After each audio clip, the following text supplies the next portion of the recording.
Good morning. Good morning. So I want everybody in the room to feel why we're up here today and the importance of public safety. I want you to imagine that you are in a burning building. I want you to imagine that you are actually on the 4th floor of that burning building, and you realize there's no way out. You realize you're doomed. You go to your cell phone to make a phone call, and there's no service. There's absolutely no service. You don't know what to do at this point. But I want you to imagine the first responders are coming to the scene. There is a public safety DAS system installed in that building. They know just where you are. They come in and they save your life. But I want you to imagine, what happens if there isn't a public safety system? Where are you to that first responder? He can't communicate. And then you realize you are doomed. So the importance of this panel and what we try to do every day is to save lives and to have those first responders have the ability to do the same. So welcome. My name is Lori Caruso. I own a company called SafeFi Technologies. How are you gonna? I'm going to give you slides, please. Oh, thank you. Thanks, Rich. You're hired. We solve the pain points for consulting for public safety. I'm going to go through and introduce the panel. Actually, we're going to take it so we can start with Gary. This is going to be an important panel for public safety because we actually have the people in the room that make the decisions and understand what the code enforcement is and they enforce. So it's really important and powerful that we have these gentlemen here today. So we appreciate it. So Gary, why don't you go ahead, kick it off, and introduce yourself. My name is Gary Gray. I'm the radio system manager for the city of Fort Lauderdale. I've been working for Fort Lauderdale for over 22 years. One of the first projects that I was involved with when I got here was putting a BDA system into a new building. It's been an interesting ride since then. Today that system is not compliant just because of the changes in codes and the changes in the radio systems and just technology changes in general. Good morning, I'm Bobby Brown. I'm a telecommunications coordinator, basically an inspector for BDAs with the city of Fort Lauderdale. I've been a BDA customer in my past. I've been a BDA installer, and now I'm a BDA inspector, so I'm trying to put all of that knowledge and skill together to make sure that our public safety people can communicate when they need to. My name is Ed Zaldivar, and I work for Comba Telecom. We are a manufacturing company that manufactures both BDAs and DAS equipment. My experience in the industry is I've worked for manufacturers for 10 years, and I've also worked for systems integrators or installers for 5 years. So I have a little bit of background in this area. My name is Tony Blatter. I'm the director of RF engineering for Tech Systems. I have about 25 years of experience dealing with wireless, so hopefully I could shed some light on stuff today. Thank you, gentlemen. We appreciate you. And Tony, thank you from Tech Systems for sponsoring our panel. We appreciate that. Thank you. So, you know, I mean, we are up here for a reason. We try so hard to do this public safety piece every day. It's very complex. And I feel like we do this because we've experienced, some of us may have experienced tragedy. And I want to just start it off. Tony is very passionate. And there are many reasons why you're so passionate. I want you to go into the real life story as to why you do what you do. Okay, so going back to what Lori said earlier, has anybody ever been in a burning building? Okay, so to give you a little background, I've been a volunteer fireman for 15 years, and if we're going to talk about communications, we're going to talk about the time when my counterpart went down, and he was screaming, I can't have, my mask is gone, I can't breathe, and then that's what you hear, him dropping. I'm on the radio, calling, Mayday, Mayday, I have a fireman down. Guess what? No one heard me. Fortunately enough, there was other firemen around, and they're able to pull him out. So why am I passionate? Because I've experienced it, and communications is so important, I really can't. How many people have also tried to make a phone call, like Lori was saying, calling that 911, and you can't go through because you know there's a problem there. So it's very passionate. Yeah, we share real life tragedy, and I really appreciate you sharing that, Tony. Thank you.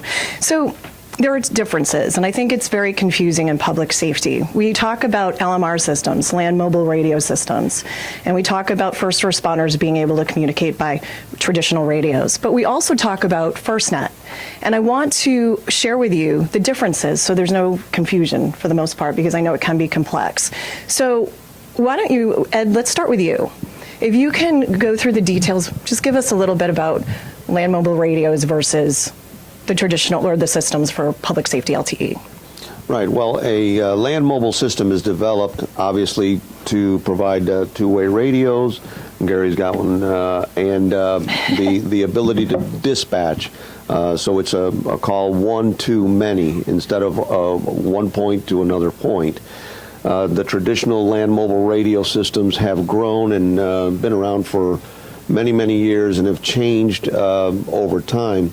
Nowadays, the LTE technology that is provided by higher frequencies in the cellular industry allow for, a quicker transmission of data and allow for a larger throughput of data. So the government has decided, well, wouldn't that be nice if what we could do is have a first responder on the scene, and instead of speaking, they could transmit photographs or transmit video or something along those lines. So that's the reason why LTE is FirstNet is being developed, and the idea is to have both systems work hand in hand, not to become disparate systems. I think Gary would have something to say about that as well. We'll definitely go into detail with that, for sure. No question. Thank you. Tony, anything to add on that? No, agreed that, Okay. The FirstNet is going to be great for the people outside. So like the chiefs, everybody that needs to see what's going on a bigger thing, you could pull up floor plans of a building, but that first responder that's going to be in that building is going to need to have that microphone and use that LMR system to push to talk. That you're not going to get rid of that. There is no way possible. As a fireman, if someone actually came up to me and said, we're going to give you an FirstNet, and that's going to be your mean of communications, I'll tell them, then I'm not going into the building. Exactly. Okay, thank you. Gary, you're a very important person in this room today. Bobby, you as well. And it's not because it's Bobby Brown. He's the other Bobby Brown. He's the other Bobby Brown. The real Bobby Brown. Gary, I want you to share with us, because we know for public safety, Florida is a very, very important place for us. And you are, on the ground floor, basically enforcing. Can you share with us what that process is like for you? From like the building owner calling you when you go in to actually, test the system? What happens when you're doing that, typically? Well, typically what happens is our fire department will do an inspection on a building, or they will have an incident within that building, and they'll have communications problems. At that point, they will tell the building owner, you need to remediate the lack of communications. They're not going out without having an incident or an inspection and going to every building and saying, hey, look, you've got to put a BDA in. They're not going to do that. We don't want, as the radio person, I don't want them doing that either. The building owner then contacts us. We talk to them about what we require, and one of the requirements is any BDA system that's put in for public safety must be separate entirely from a cellular DAS network. We do not allow those to be combined. The requirements for design and operation and maintenance are totally different between those two networks. They are disparate networks. Even FirstNet, when they claim that they're first responder, we cannot have a FirstNet signal going through the same BDA network that our public safety signals go through. There are reasons for that. Technical interference between the two frequency bands that are used are incredible. And this is coming to light. Miami-Dade has recently filed a complaint with the FCC They did some testing with FirstNet. They found that within 400 feet of a FirstNet cow, they couldn't communicate on their public safety radios. So you do have to keep those networks separate.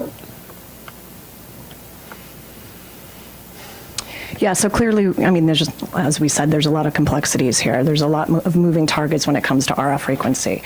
So Bobby, you're actually going into these buildings. You're testing. You're the one on the front lines, and you're the one delivering the conversation of what happens if your system fails.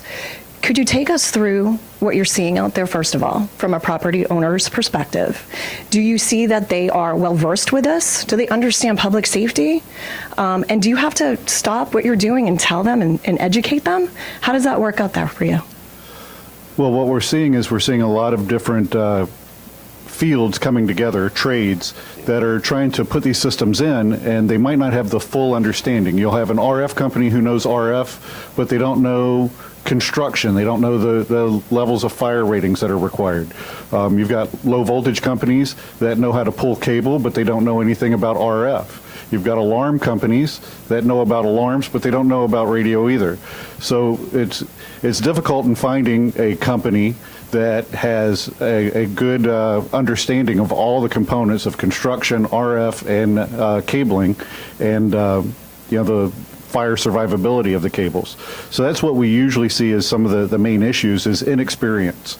There's a lot of inexperienced companies out there, and the vetting processes for real estate people should make sure that they're well versed in all the aspects from soup to nuts to make sure that the systems are installed correctly and perform correctly.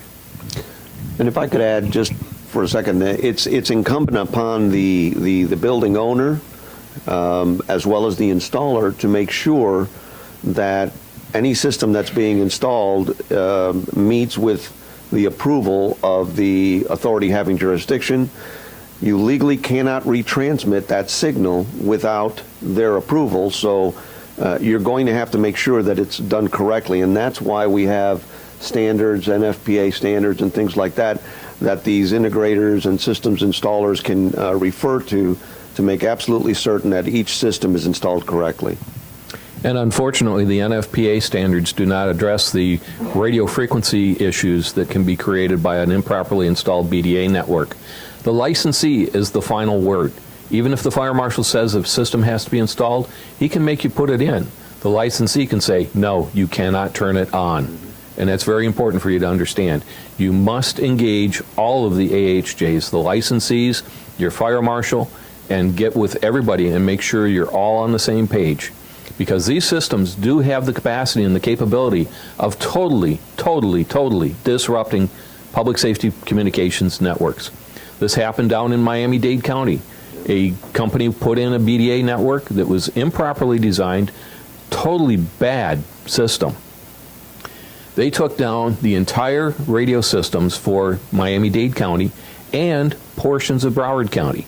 It took them a week, including flying helicopters around, trying to find the source of that broadband interference that just wiped everything out. So everybody that was on law enforcement 800 megahertz down in Miami-Dade County lost their communications. The state of Florida, Miami-Dade County, various cities, and Broward County. We all had issues caused by that. Here in Fort Lauderdale, we had an installation that was put in. Again, I tried to convince the people that were putting it in to redo their design. I can't design it for them. I'm not allowed to do that. But I can encourage them to check their design and vet it very, very well. They refused.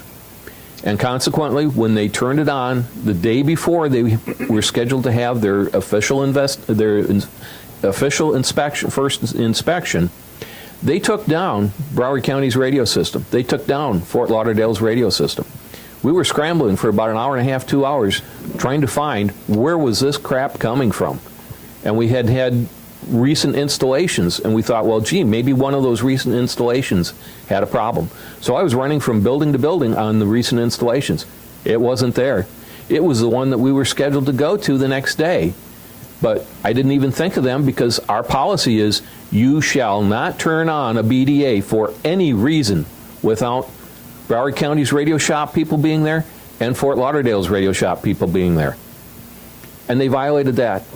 Unfortunately, I couldn't find them. I wanted to, but I couldn't. Well, and I'm curious what the fines would be. I mean, if somebody clearly does it on their own, which we know that happens, and they don't go through you, you come there and you find out this system is absolutely having the issues on our frequency. At that point, what do you do at that point from a fining perspective? Like what happens? Because I'm curious how much money this costs. It can be expensive if the FCC gets involved.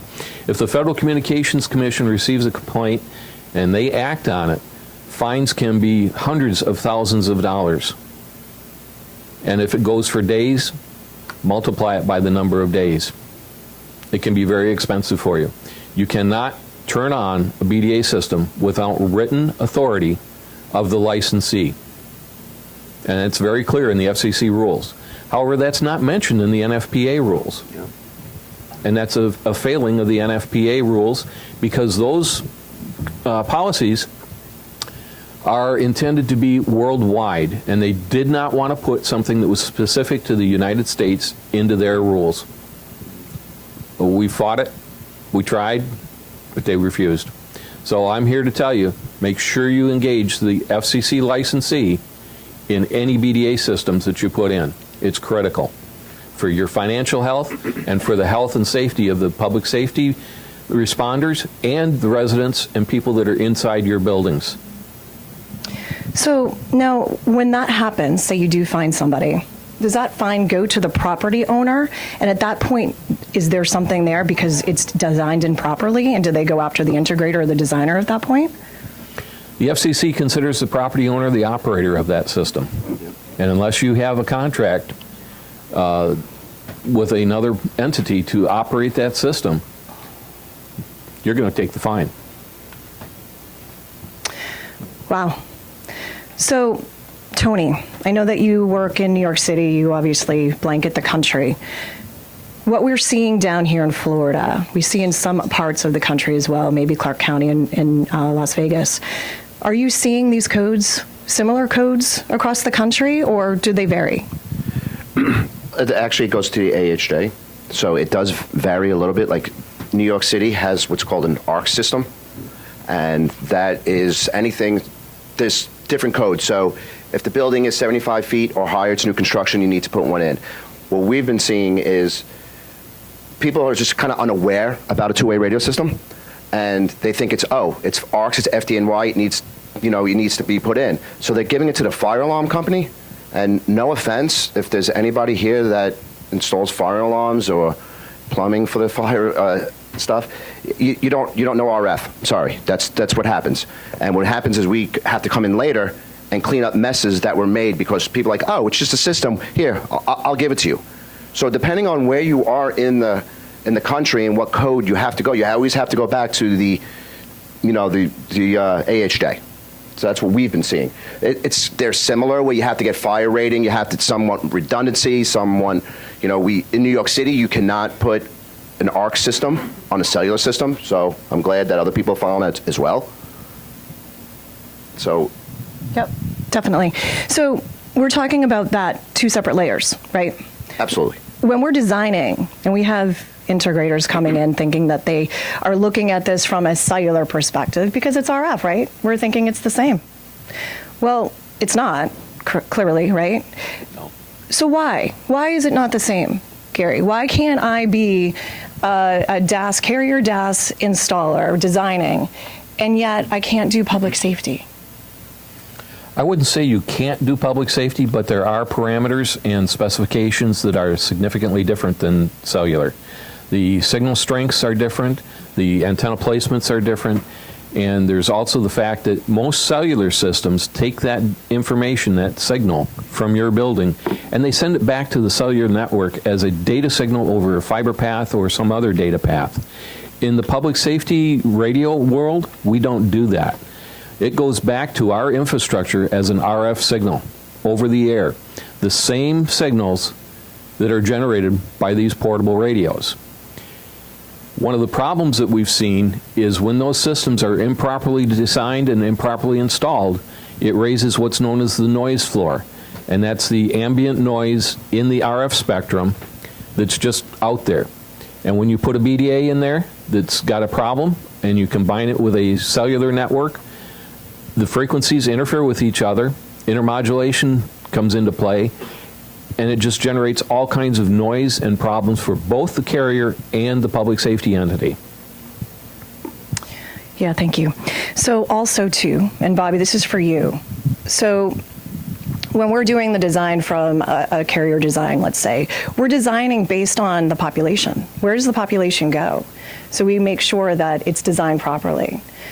Bobby, what happens when we're designing a public safety system? What are you looking for? And when you're testing out there, where do you go to test specifically?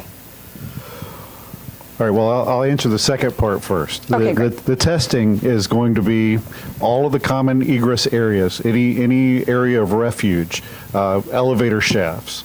We're inside the elevator car measuring signal, at least here. I know that not all jurisdictions outside of Florida do that, but we're doing that here. Fire pump rooms, fire command rooms, where the fire alarm control panels are located. Anywhere that there could be people, we're testing. We walk through the entire building on a new building.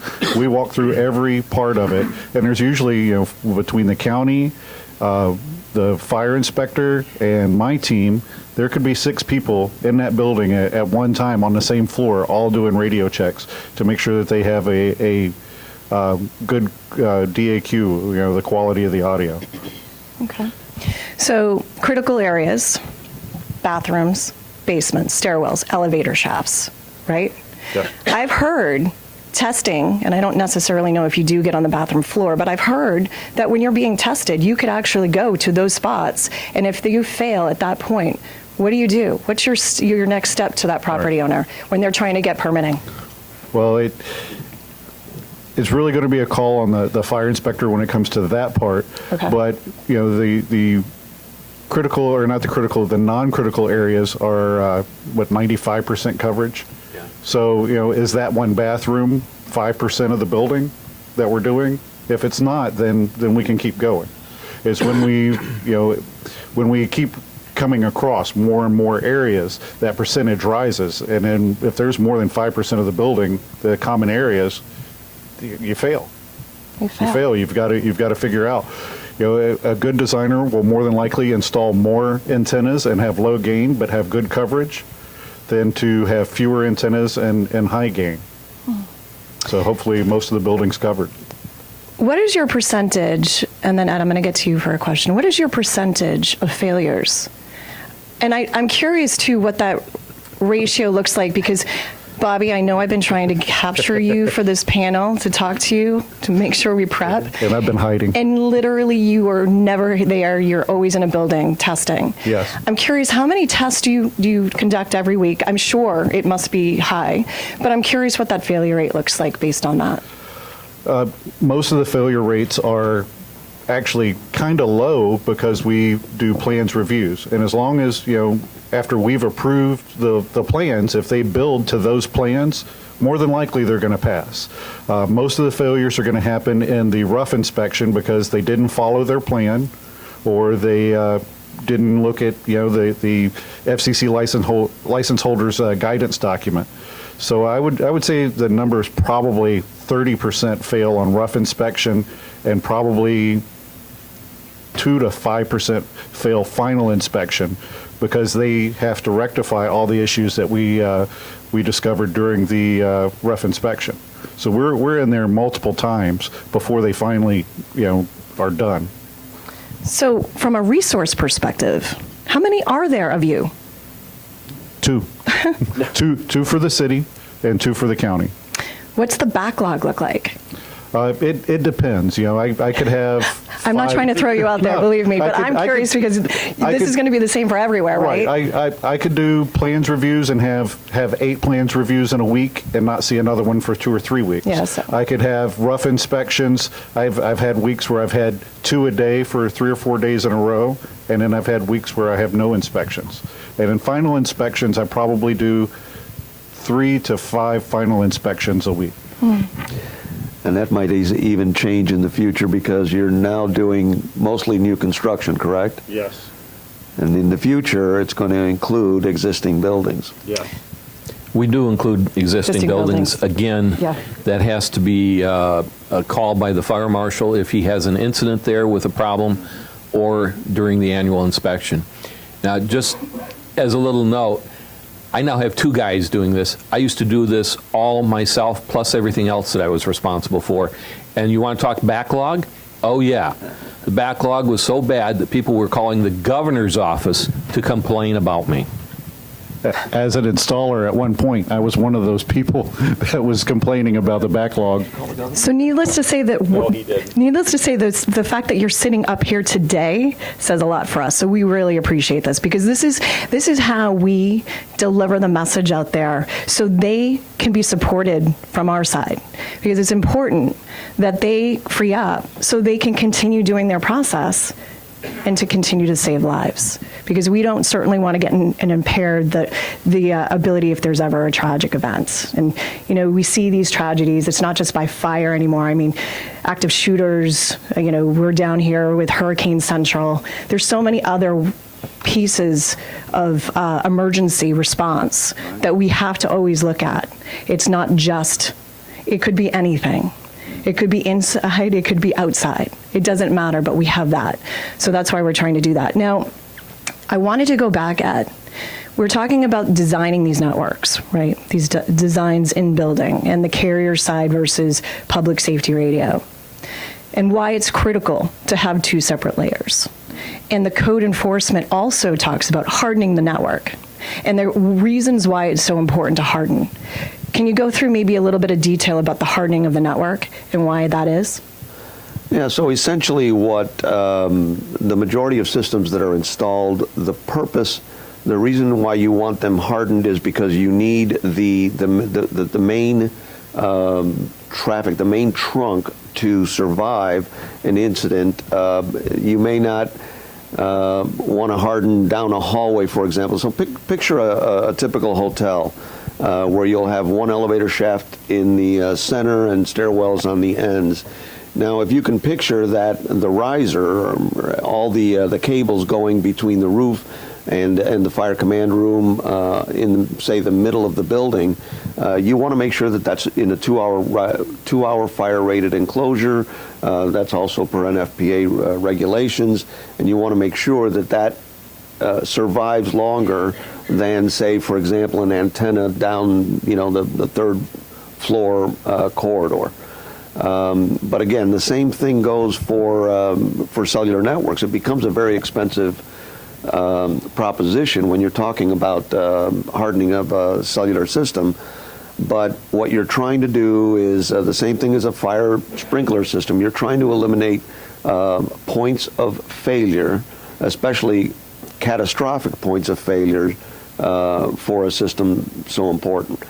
For example, battery backup. Mm-hmm. Every unit in public safety requires a battery backup unit. It doesn't matter if the building has generator. They require battery backup to make sure that the system will survive in case of a power outage. Yeah.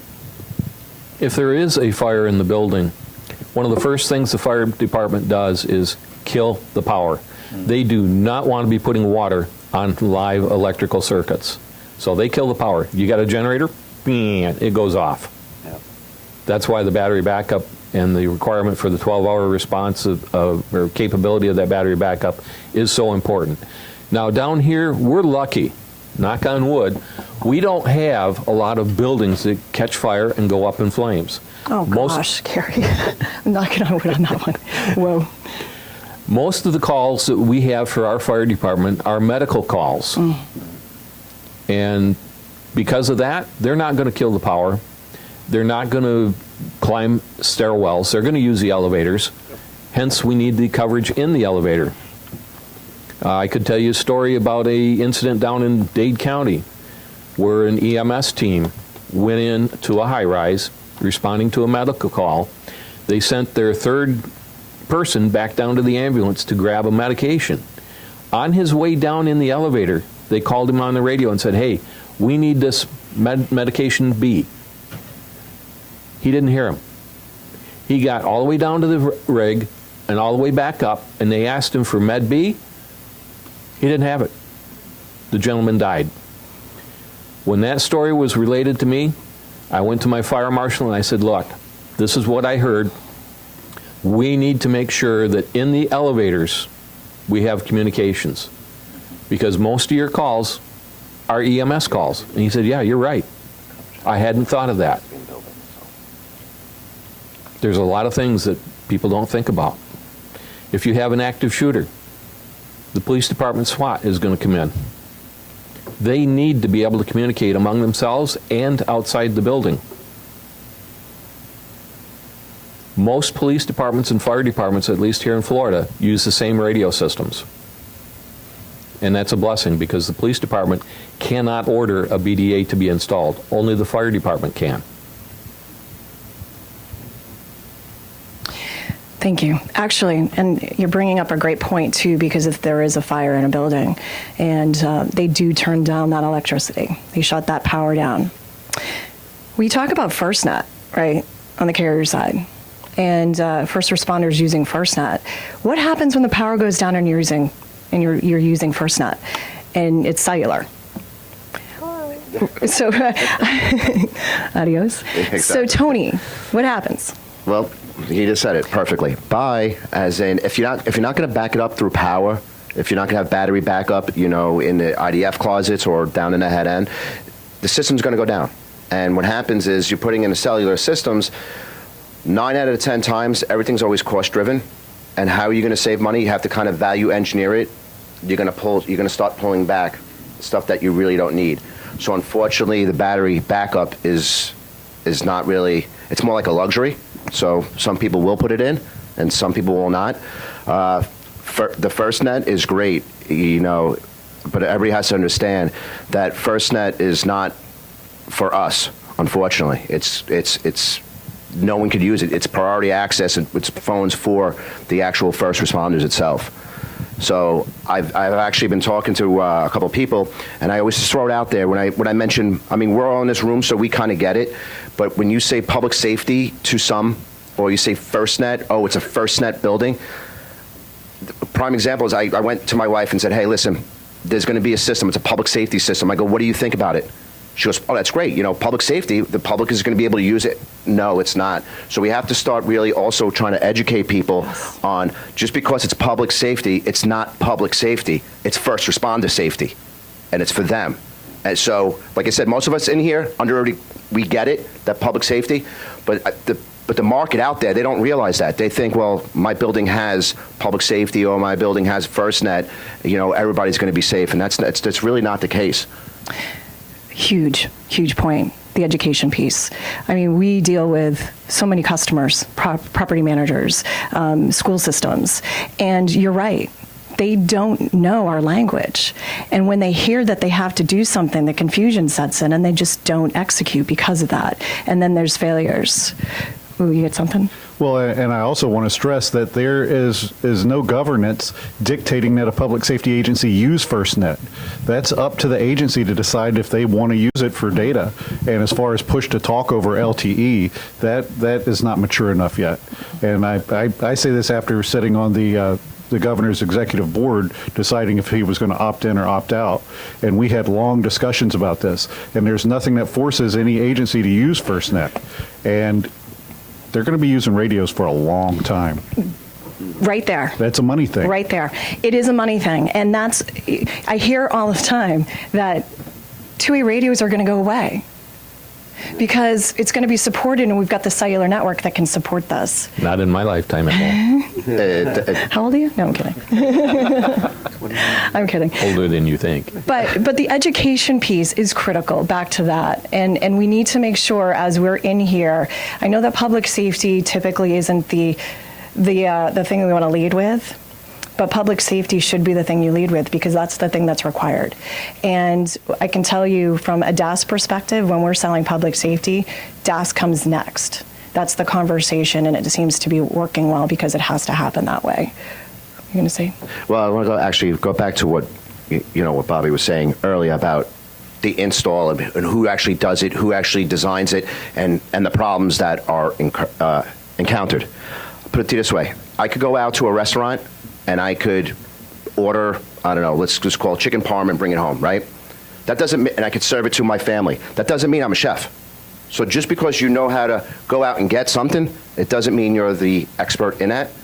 So, Oh, that's a great analogy. I was just going to go there, and that is actually a great analogy. so I'm not a chef, but yet you could act like you're a chef, right? So perfect. I like that a lot. So Gary, you and I have had several conversations about, the influx because, in certain locations you're making money down here now from a public safety perspective. So we are in an industry where we want to make money clearly, right? So we've got all these players now coming to the table down here saying, I'm going to just start a business. I'm going to just do this and I'm going to capture what is happening because it's a hot market, right? What are your thoughts on that, Gary?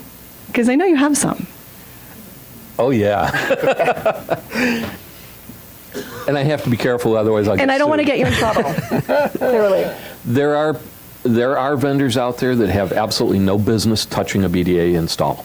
They may be very good with understanding codes. They may be very good understanding how to wire point-to-point devices in a building, but they have no concept of how this strange stuff called RF flows through a building. It's all Oh, no. all generated by physics. I called on one of his phones. Yeah. Oh, and by the way, I don't have a smartphone. I do have a He has a flip flip phone. Really? No, Intentionally he doesn't so. just have one, he has two. Where was I? Once their display's back. Yeah, right. The people that are involved in this, if you have somebody that's doing radio maintenance and infrastructure maintenance, infrastructure design, radio system design, even though they may not be construction people, they understand the design of the BDA system, and that is critical. That's even, in my perspective, from a radio system operator perspective, that is more critical than whether or not they meet NFPA codes. And I shouldn't say that, but the RF portion of it can kill the public safety's ability to communicate. And if the public safety first responders can't communicate, they can't help you. If you have a problem, they can't find you, they can't help you, they can't serve you, and that's a problem. Now, in Fort Lauderdale, we understand these things are not cheap. We feel your pain. When I first got here, a BDA system installed in a building was approximately $50,000. I'm seeing BDA system prices now of $200,000, $250,000. That's an incredible increase in just 20 years. We understand your pain. We feel your pain. Because everything that we buy is also much more expensive. Including radios that we used to spend $2,000 for, we have to spend $6,000 for. That's a great point, too. It's expensive. So then I'm curious, from a property owner perspective, if I have no choice to put in a public safety system, and I know it's going to cost me a lot of money, let's just say. It's not budgeted, clearly. I don't have the budget for it. I wasn't expecting it. Tony, Ed, the two of you, maybe you can tag team here, because obviously coming from the equipment side and you know the installation side, how can a property owner reduce the cost in some ways when it's a new build, new construction? Is there a way for them to do that? Well, if it's going to be a new construction, I would advise making sure that they make the provisions in the stairwells, make sure you have the conduits ready, and just prep the building. So when it has to go in, you have the capacity to put it in. Right, and I've been talking with building developers for several years, and when I bring up the prospect of putting in conduit when they're building a brand new building, every one of them has told me the same thing. Oh, that's cheap to do. It's just the cost of the conduit. If we have to go back after the fact and core drill, do x-rays, the cost is just astronomical. So I would encourage, especially for new buildings, get them to put in conduits dedicated for the BDA system, and they do have to be dedicated. You can't have anything else in those BDA conduits. And I'm going to give you two definitions. BDA is bidirectional amplifier, and DAS, this is another term you've heard, is distributed antenna system. In my world, when we talk about DAS, that's the cellular end. When we talk about BDAs, that's the police and fire radio systems. But put in the conduits. If you've got an existing building, it's tougher. It's a lot tougher. because you may not even have the ability to put conduits in. And the reason we're asking for conduit is not fire protection for that cable. It's going to melt anyway. It's for physical protection. That one building that I told you about that was my first BDA installation, at that time I didn't understand that we really should have put stuff in conduit. People have gone in there and cut cables because they didn't know what they were. There are certain areas that the cables are now inaccessible and need to be replaced, and they're going to have to run conduit on the outside of the building to do it. Conduit allows you to replace that cable if you need to, if technology changes. You have an easy path that you can get into and manage and do what you have to do. And the conduits are going to keep somebody from going up into the overheads, taking a hammer, or just grabbing a hold of it and putting a kink in it. Because if you kink this coax, it's done. And most of it is air core, so it doesn't have a lot of strength. It's not like a 3/0 piece of electrical wire. It's that size, but it's not that strength and that capability of being bent. Yeah. So Ed, working for an equipment manufacturer, you probably get the questions all the time. Do you have the same system that you can actually install for cellular and for public safety?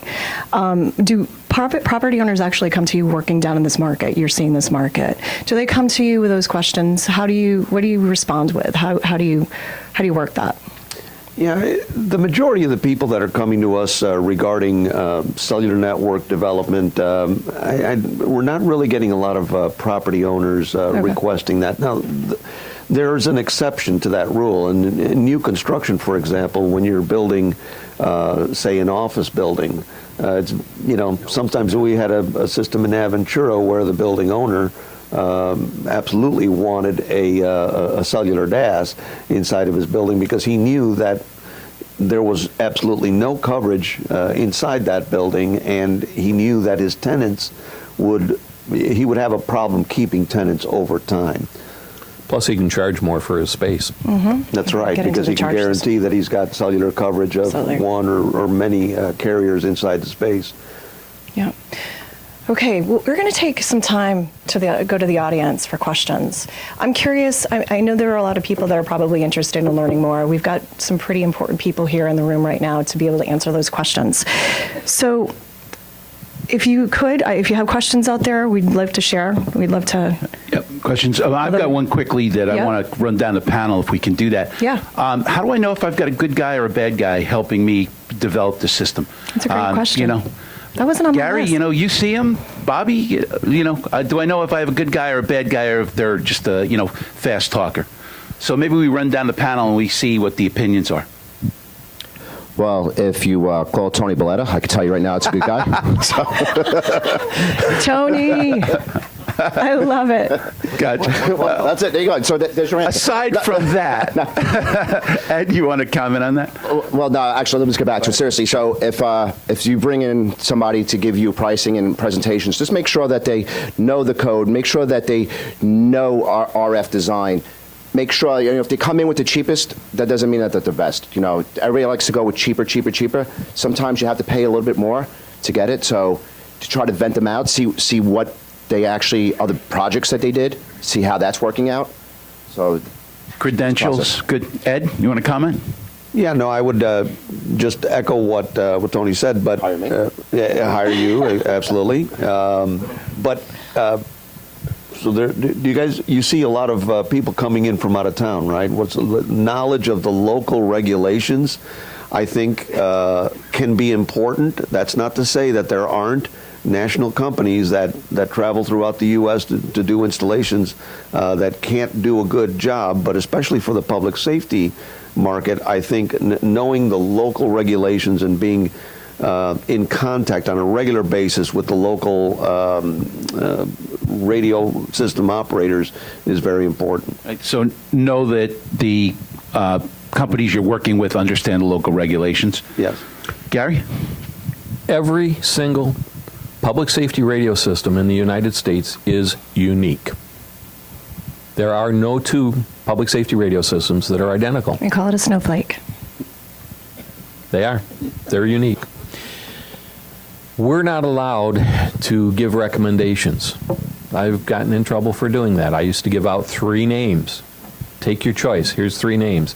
And I got in all kinds of trouble for doing that, so I can't do that anymore. But vet the people, check their qualifications, make sure that, like I said, that they're doing two-way radio system work, not just putting in mesh networks for alarm systems or have a GROL, which is a General Radio Operator's License. I was just going to say that. That's my question. And if they go to their phone looking it up quick, you know there's a problem. Yeah. A GROL is nice, but it doesn't really give you a good background and understanding of the physics involved in RF propagation. So, Bobby, you're walking around with these guys in the buildings when they've put a system in and you're doing testing and they're there. I want to hear your take, too. What's your take on that?